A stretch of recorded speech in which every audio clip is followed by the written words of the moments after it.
grass types. Despite having one of the 3 core starter typings, they usually get overlooked, which I find strange when you have such bangers as Chestnut or Simisage or Eldegoss. Okay, I start to get it now. Wait, no, not the point I was going for. There are some really great designs, such as Sceptile or Torterra or Tangrowth, and there is one grass type in particular that has one of the worst reputations in the Pokemon community. But I actually like it a lot, that one being Chikorita. So I decided to embark on a journey to prove you all how useful and amazing grass types actually are. And who better to lead this group than the queen of underdogs, Chikorita. My hardcore Nuzlocke ruleset is in the description.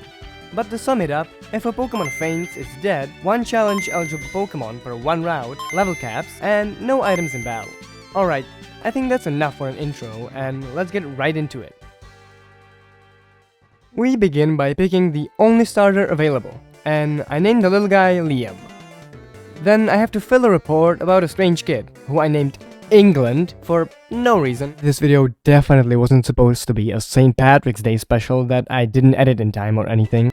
Then we get to Sprout Tower, where I picked up a Bellsprout and lost it immediately because I didn't pay attention. And while fighting the Chief Sage, Liam overleveled, deeming this run unplayable. On to attempt 2 we go. This time, Chikorita was female, so I named her Maureen, picked up my Bellsprout a bit earlier and named her Mary. This time, we actually got to Falkner's gym pretty easily, and my duo of powerful women were ready for their first challenge. And by ready, I mean completely obliterated by Falkner's Pidgeotto. Attempt 3 got 2 more female fighters ready for Falkner, but this time, I made sort of a plan. Even though I was about to realize the first gym with this rule set without picking up Hoppip is purely dependent on RNG. And by me saying that, you now know that my team got torn to pieces once again. Attempt 4 will definitely be the one, right? This time around, both of my party members are strong boys, and with Brian outspeeding and hitting the first Sleep Powder, it really starts to look bright for me. Pidgey eventually wakes up, and I missed 2 Sleep Powders in a row, so my Bellsprout is likely to get one-shot by the incoming Pidgeotto. Pidgeotto came out, and Brian endured the hit and slept the bird in return. But once again, he woke up and hit Liam. I realized how painful this gym will actually be. In short, I got crit after a few syntheses, and the heroic Bellsprout followed soon after. I'm sure you're sick of seeing Falkner on your screen as much as I am, so I'll just skip to the good part. Attempt 5, Brian just breezed through Pidgey. Breezed? Because it's a flying type gym, and birds fly in air, and air can also be breeze. Do you get it? Pidgeotto doesn't hit hard enough, so he snoozes again, and Brian is able to rab him during his sleep turns for some extra damage, before I sacrifice him to Gust 2 turns later. Liam comes in and growls with a possible quick attack, before finally bringing Pidgeotto to red. And the dumb bird makes the mistake of bringing my poor little pear dinosaur to overgrowth, which I kind of counted on, and clicked the grass type move, finally ending Falkner's reign and bringing this run somewhere. I get another encounter in Mareep? No, that's not right. I meant in Mareep. Wait, no. Why is it in the script twice? Oh, I meant in Ekans. No, that's just the wrong video. Oh, there we go. The previously mentioned Hoppip. I also overleveled my team while going for Paris, but didn't record the rival fight, meaning we had to take on Bugsy and his terrifying buff Scyther with just Hoppip and Paris, and that went about how you'd expect. Scyther did more than 3/4 of Sonia's health only using U-turn, and Kakuna ended up being the real doom of Attempt 5, as she flat out murdered Sonia, and after falling to Paris, Scyther came back to slice through my remaining confidence. Back to Falkner we go. This time, I got my Hoppip earlier for a better chance, and actually developed a decent strategy. Still very RNG dependent, but hey, it's like 5 minutes into the game, and I can always reset again, right? Pidgey went down, and the big bird went to sleep again. This time, I went to Hoppip instead and tail whipped. But when I tried poisoning it, Lissy missed, and even though I managed to get the poison off, the battle was already doomed again. I swear I don't do this on purpose, okay? I hate Falkner and his stupid blue hair as much as you right now. Anyway, I tried a different approach in attempt 7. After putting Pidgey to sleep, I switched to have my accuracy back and get some tackle damage in with Maureen. After the small bird woke up, I switched back and sent him snoozing again, and pivoted to Maureen for the stat reset, and then destroyed Pidgey with a single wrap. Pidgeotto again exchanged damage for sleep and wrap, but this time I wasn't ready to let Mary go down just yet.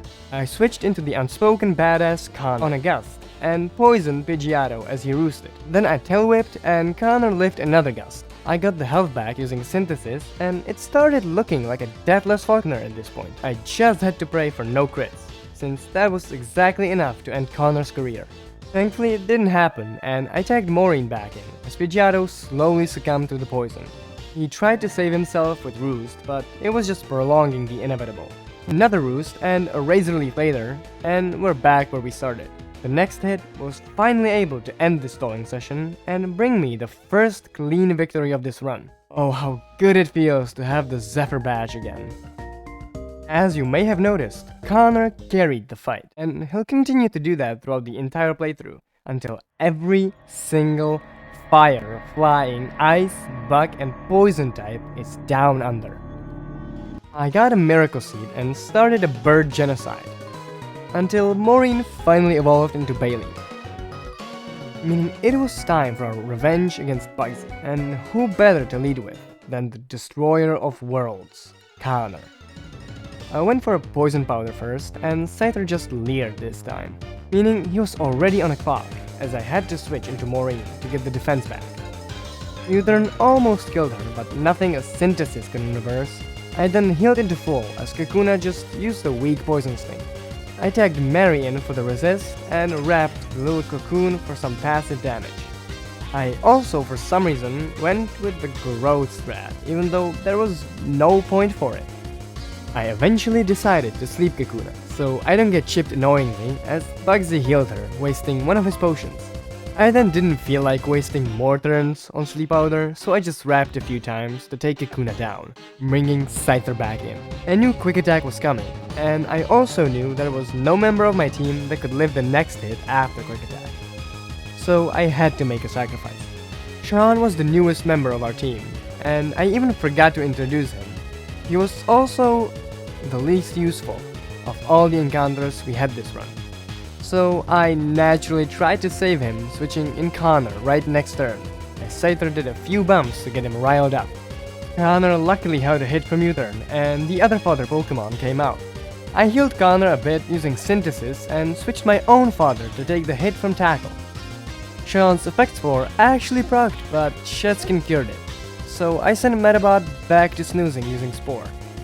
Then I slowly chipped him down with Scratch and Leech Life, which eventually sent out Bugsy's ace back on the field. And this time, Sean was getting no help. Hey, a small price for a chance to get past Bugsy.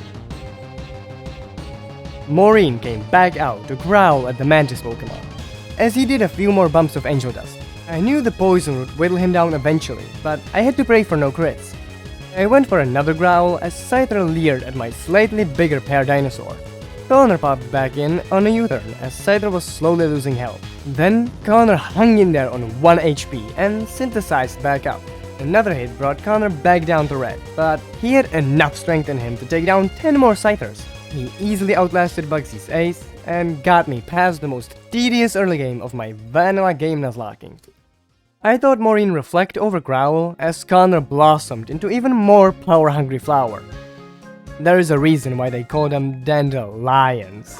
I scrambled for another team member to our ragtag team, Execute, which is gonna have to wait a long time for his eggs to turn into coconuts. Once I entered Goldenrod, I impressed the local e-girl by my trivia knowledge. Works every time. And after making it through her maze of a gym, I got to fight the mighty Whitney. Everybody's always talking about how they get nightmares from her Miltank, but when I was a kid, my level 40 Typhlosion had no trouble breezing through her team. Oscar immediately proves himself to be worthy of a slot on a team, as he sleeps and sweeps through Whitney's Clefairy. And as the sleep paralysis demon cow hits the field, Oscar feels a weird sense of sex appeal coming from her. But since he knows that love is a lie and we all end up alone in the freezing depths of death. He hits through, and after a few turns, I'm able to get a leech seed off as well. That means it's time for Maureen to go in, because I learned from experience, females cannot be attracted. I set up a reflect as Miltank repeatedly tries to stomp Maureen's lights out. Whitney then heals her juicy cow and Maureen gets a crit off before flinching on the next turn. Eventually, Miltank goes down as I forgot to turn off speed up. National Park has another underwhelming surprise for me in Sunkern, and a slightly more pleasant surprise as Mary evolves into Weepinbell. I know how useless Sunkern is without evolving, so I enter a bucket-catching contest in which I catch this beautiful pincer for the leaf stone, meaning Heather is about to get her sunny side up. Then I expose an imposter, and after clapping England again, I enter Morty's gym. And yeah, I didn't really remember the layout. After about 30 minutes, I finally got to face Morty, and his single ghost type line that's from Kanto. Oscar was my lead again, and he went with the Cosby strategy, before Leech Seed and switch into Heather. I wanted to set up with her with Grout on Ghastly, but he woke up and licked the poor flower. Leech Seed healed her almost back to full as the opposing ghost decided I'm not allowed to escape his 6 HP of damage. I just went for Mega Drain and took him out. The Ace Gengar entered, and I expected Sucker Punch, so I went with Leech Seed first. And then I expected another one, so Sunflora went to Whistle as she got hit by a hard Shadow Ball. With the Gengar seated and asleep, I went for a more setup before clicking Mega Drain again, bringing the ghost to berry range. He slept another turn as another Mega Drain brought him on the verge of death. Morty healed, so Sunflora's job was far from over. After another Grass Whistle and like 5 minutes of my time, Gengar got off one last Shadow Ball, and before Morty could say, "Oh jeez," he went down. The Hunters were no problem as both of them got destroyed by Sunflora, completing her almost solo sweep through Morty. After I stopped an assault, I got the Surf HM, which none of my Pokemon could learn. Once I talked with Jasmine, I got an HM slave for my Surf problem.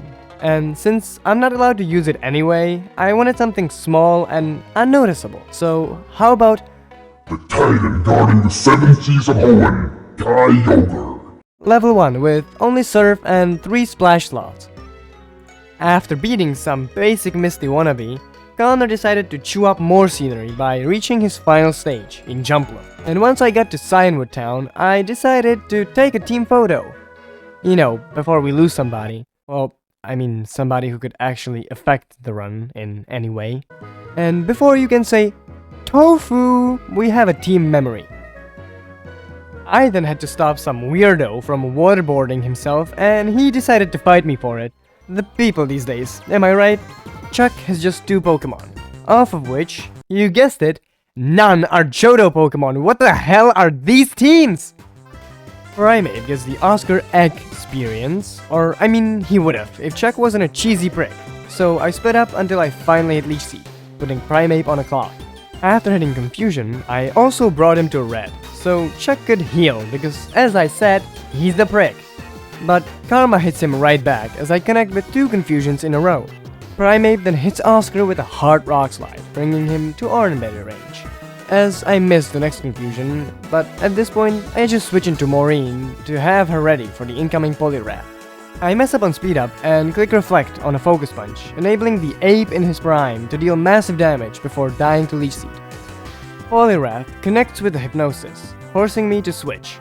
Heather comes out and hits a hard Mega Drain.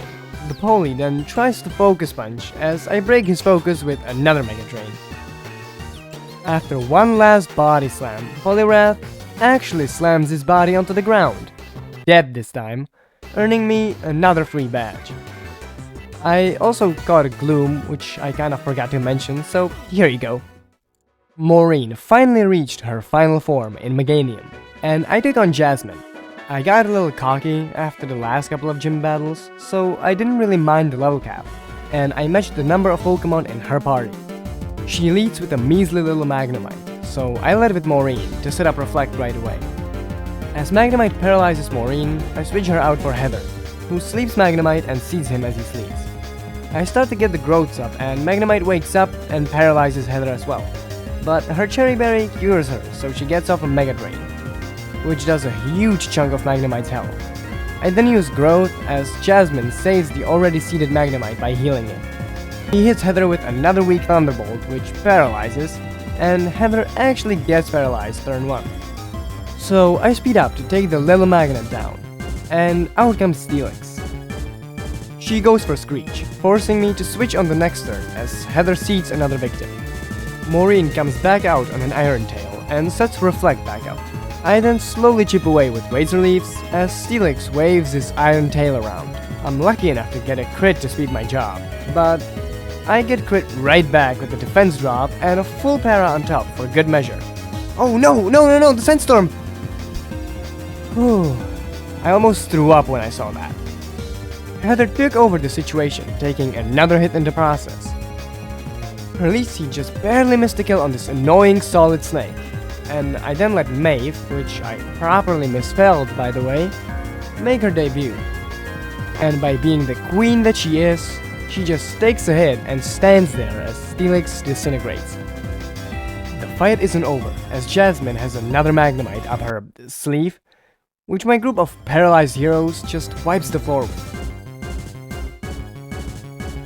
I then very legitimately surf on the Lake of Rage to encounter a Gyarados, which had a weird color, so I quickly killed it and moved on. Lance then discovered a Team Rocket HQ in which there's like 10 billion grunts waiting to fight you, so let's speed it up a little bit, shall we? I come face to face with Proton, who also does not know how to build a team. And then I follow his bird to deactivate some explosives, before making it to Pryce's gym. Pryce could be scary in theory, but with the team he has, he's pretty chill. But hey, at least he actually uses a Pokemon from the Johto region, that's a step up. He leads with Seal, and so I lead Heather. As the little Seal sets up Hail, Heather sets up as well. And as Seal heals his 4 HP damage with Rest, Heather annihilates him with a single Mega Drain, which brings out his Big Daddy. Heather tanks an Ice Shard and is just shy of a knockout with a single Giga Drain. Pryce uses a Hyper Potion as another Mega Drain brings Dugong back to red. And since he was feeling a little woozy, he decided to rest. His HP went back down as he pulled off a Sleep Talk Aurora Beam, which crit the poor Heather and almost managed to freeze her brain before she secured another kill with one last training.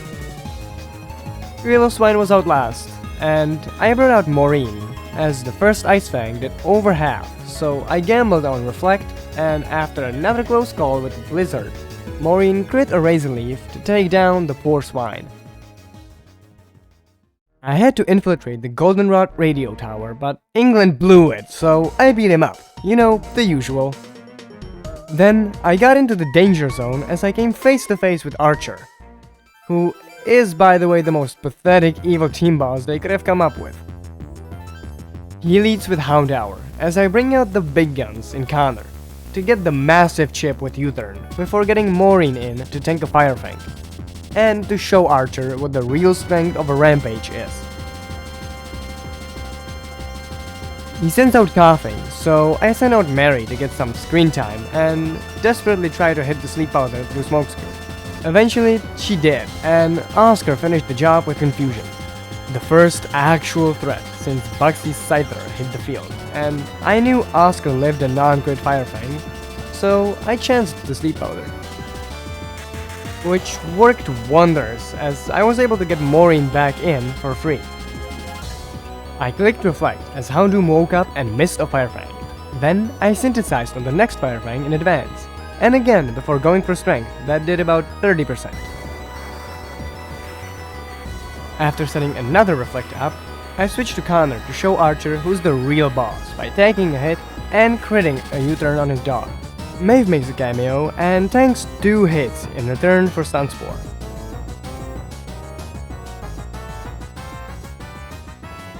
Maureen switches places again, as she now outspeeds, she finishes Houndoom off, sending Archer back to coma.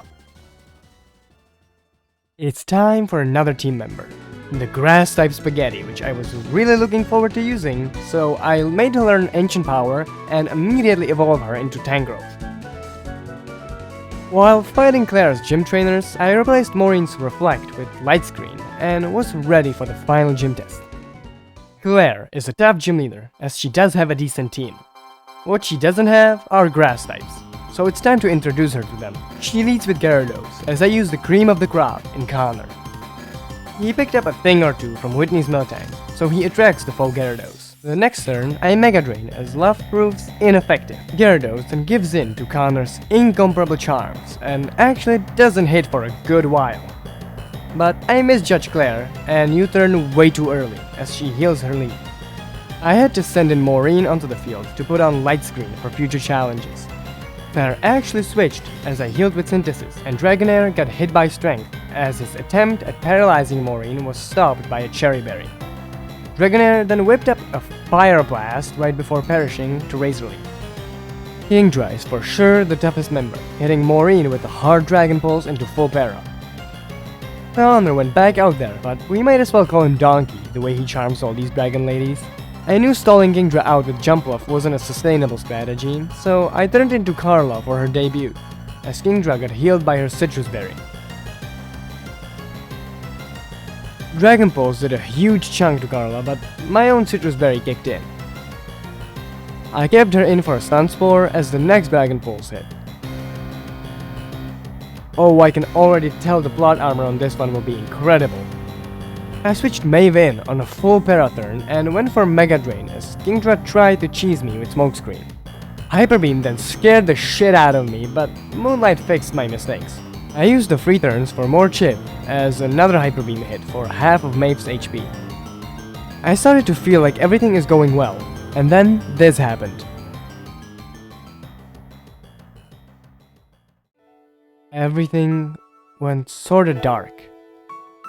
So I got Heather in to shine the light on it, and after tanking a Dragon Pulse, she finally composted this stupid seahorse.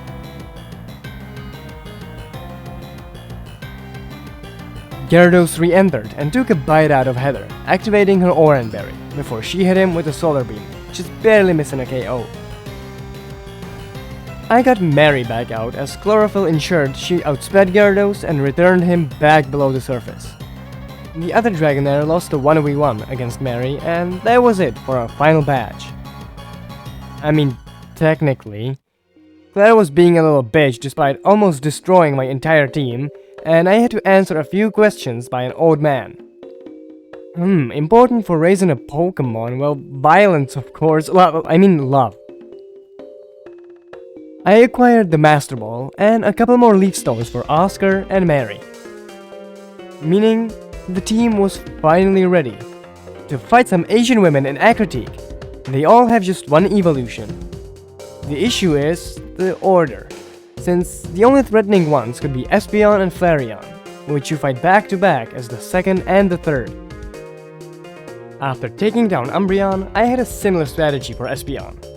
Connor made half of Espeon's HP disappear as he did too, and Oscar took a hit, slept and seeded Espeon before bullet seeding him to death. Now the actual hard part. I kept the U-turn strat here, well, since you can't change the lead in between these fights. But I went into Maureen, as Flareon missed a Fire Blast. 2 strengths were enough to leave Flareon with a sliver, as he burned Maureen with Will-O-Wisp. From that point on, single Razor Leaf was enough to take out the toughest evolution. Then I just vaporized Jolteon with Heather's Solar Beam and sliced through Vaporeon with Mary's Razor Leaves. I found the Silver Wing and got to meet Lugia at Whirl Islands, where nothing was broken and everything worked just as I imagined, as the bells rung and Lugia flew majestically from the waterfall. Yup, looks exactly like advertised. Then I was told I'm not ready for Mount Silver. Man, did you see my team? I bet Red is shaking in his boots already. I didn't even get to enjoy my Victory Road, since England wanted his last stand in a true rancular fashion. I had this fight planned out, and it required one of 3 things that were completely up to RNG. Connor U-turned Sneasel's health bar from green to yellow, and Mary took the Ice before sleeping. Maureen then took over for Light Screen and an attempt at an Omniboost with Ancient Power. Nothing yet? Okay, a few more chances. Golbat came in as fodder for a few more AP boost chances. The first one crit, but didn't boost.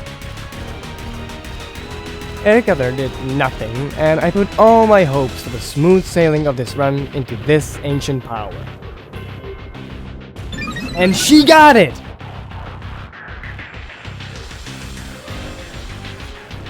I should explain, right? Well, with England's Typhlosion having Lava Plume, I needed one of three things. Get an Omniboost, which obviously is the best outcome, defeat the first two Pokemon quickly enough to still have a Light Screen up for Typhlosion, or the third, the most risky one. Hope Meganium stays above 102 HP and Typhlosion hits one of the lowest rolls. Otherwise, I would have to sacrifice a Pokemon on purpose, plus I would lose both Meganium and Victory Bell. So the Elite Four would be undoable. Up to speed? Okay, back to the fight. Typhlosion entered, but as I wasn't afraid anymore, I clicked AP again, which took him to yellow and got another Omniboost from Morty. So his Lava Plume did some pathetic 20 damage, but it did manage to burn me. That didn't really matter as Typhlosion fell to the next hit. His Haunter decided to curse Maureen, so Carla took her rock throwing spot, defeating both Haunter and Kadabra. Heather then fried Magneton, and the fight was over. I upgraded the moves and was ready to take my Grass-type underdogs to the Elite Four. But to be able to win, I'm gonna need you to hit the like button and subscribe to the channel. I mean, you got this far, so is it really too much to ask? Done? Alright, let's proceed to the final part of today's video. The first member is Will. And I didn't think he will be that much of a problem, considering he specializes in Psychic types. But he does have two Zatus on the team. He leads with one of them, so I lead with Maureen, to hurl rocks at the Amogus bird right away. Zatu retaliates with Psychic, and I set a Light Screen up, while Maureen eats a Confuse Ray. I synthesize as Zatu uses my own tricks to U-turn into Jinx. Ancient Power brings her to yellow as Maureen is at a verge of death. You can see I realized I fucked up and turned off the speed up. I bring Connor out as I hope for no Ice type moves. Jinx goes for Psychic, lowering Connor's special defense as he knocks her out with a U-turn. Oscar is ready for the Zatu to come back with a decent dose of Sleep Powder, which Zatu fails to use to his advantage. Once the bird is in the coop, I hope for a 2-turn sleep as I bring Maureen back to heal. Luckily, I get another sleep turn, so I get to heal to full. And another one so Maureen can just bash Zatu's beak in. His sister comes out next, fuming for revenge with a dose of confusion. But as she starts dicing and aerial icing, Maureen gives her a rocky road, and with Executor on the field, Connor makes another quick appearance to eat a Psychic, before charming the Palm Tree. Then I synthesize twice in a row as Executor stays immobilized and sets up a Reflect, so my U-turn doesn't do nearly as much damage. Bring Carla out just to get hit hard by a Psychic, and get her Spadef drop. Oscar it is for a good old Hawaiian standoff, and when that also doesn't work, Connor comes back in where the Reflect ends to dodge Hypnosis before slicing through Executor. And the slow sis is last, but she's there just to get vaporized by Heather's Solar Beam in the sun. Well, I mean, eventually, she is pretty tanky after all. With that, we take the first victory of this Elite Four, and get ready for Koga. Speaking of the Ninja Scallywag, he's really more of a Bug-type trainer than a Poison trainer this time around. Leading with Ariados, Maureen is ready to squish some creepy crawlies. The first AP does a decent amount of damage as the spider fights back with a Poison Jab, but the second wave of rocks just knock him out. Venomoth comes out and I knew I needed a Light Screen up, but Koga just went with Toxic, putting Maureen on a timer. So I synthesized my way up and started using the limited time effectively. You know, by hurling more rocks at Koga's bug types. Venomoth then hit a Supersonic and Maureen hit herself. With the Gust and the toxic damage, I knew I had to switch, and who better to than Oscar. He took a Gust and a Psychic like nothing and slept the poor mob. Then seeded it and switched places with Carla, my second rock-throwing champion. His Koga full restored. The next ancient power knocked out the second of his 3 bug types and sent out Mug. Carla just paralyzed him and left the spotlight for Mary, who was able to return Mug's HP almost to ashes, but got hit by a hard gunk shot in return. The next return was enough and the bulkiest Pokemon on Koga's team was down. Crobat flew in and my own flyer decided to join in on the fun. They exchanged some chip damage before Oscar took over as Crobat started double teaming. Thankfully, confusion eventually hit and not even Crobat's Citrus Berry was able to keep him out of the KO range on the next turn as Oscar's berry also procced. The next confusion hit and Crobat went down. I repeat, Crobat went down. Fortress was the last hope for Koga, but that didn't save it from the sheer amount of bullying I was about to put it through. Carla sent 1 AP after the other, until eventually the last bug type succumbed to Leech Seed, meaning half of the Elite Four is defeated. Bruno was out next, but there was no stopping. Mary missed the first Sleep Powder as Hitmontop failed to counter.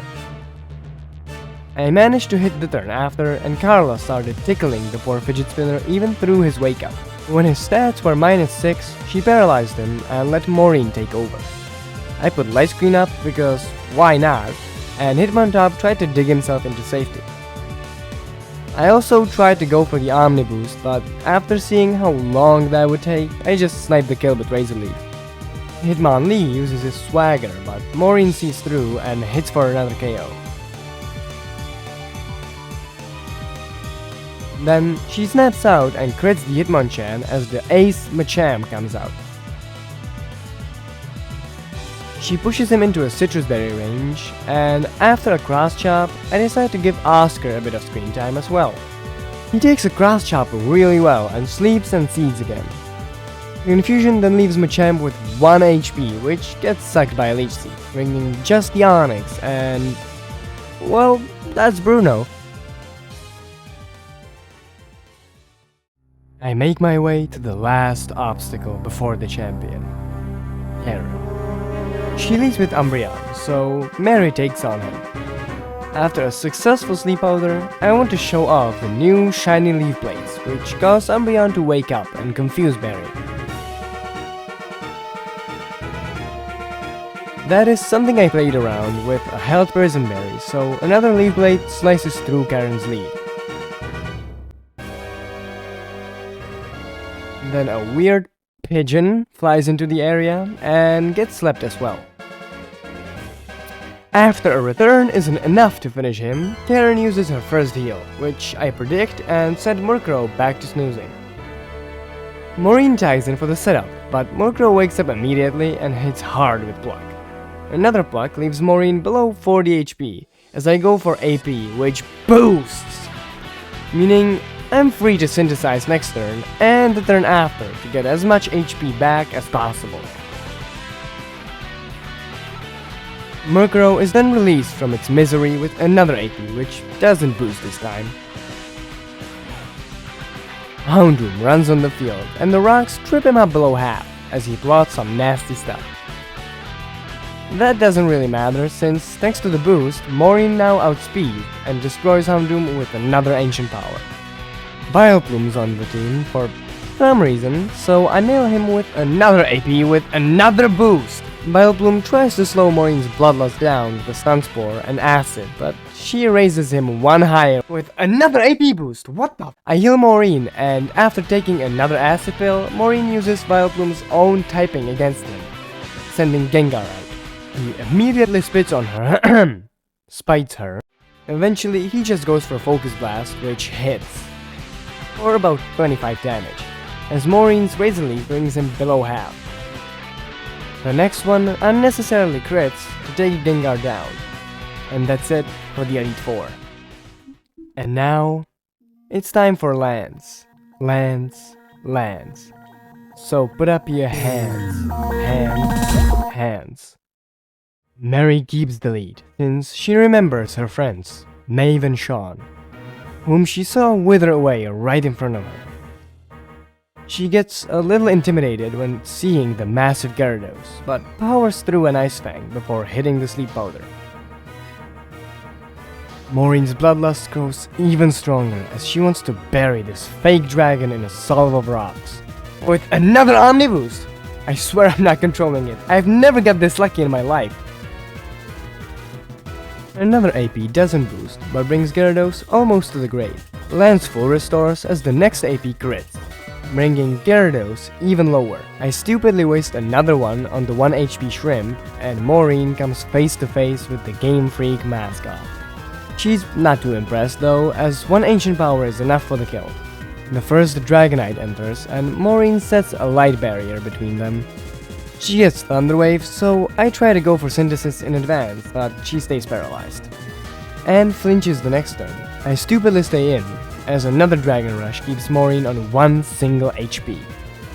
But she manages to heal. I decide not to gamble anymore and just use up my last Ancient Power PP. Dragonite lives on half of his HP, and my light screen fades away. It actually starts to look grim for my party now. Oscar comes out, but doesn't cope with Dragon Rush all too well either. Dragonite thankfully misses a blizzard as Oscar sleeps him. I switch him out for Carla, who wants to tickle the dragon a bit more.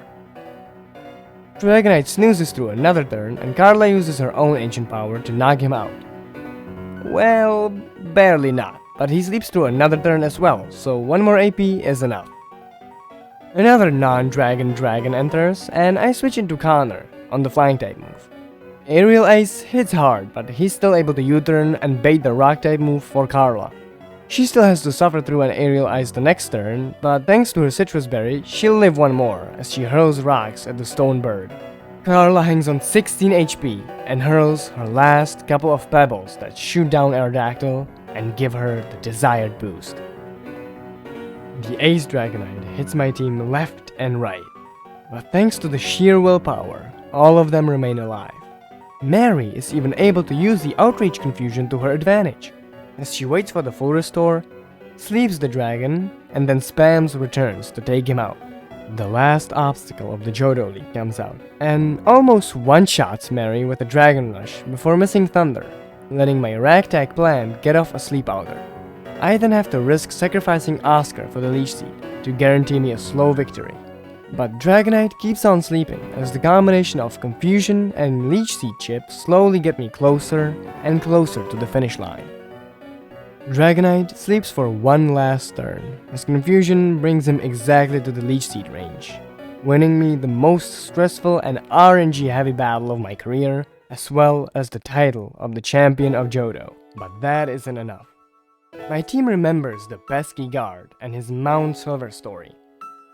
They won't put down roots before the mighty Red is defeated, but since this video is already long enough, I'll leave the Kanto chapter for some other time. I hope you enjoyed it, and I'll see you next time.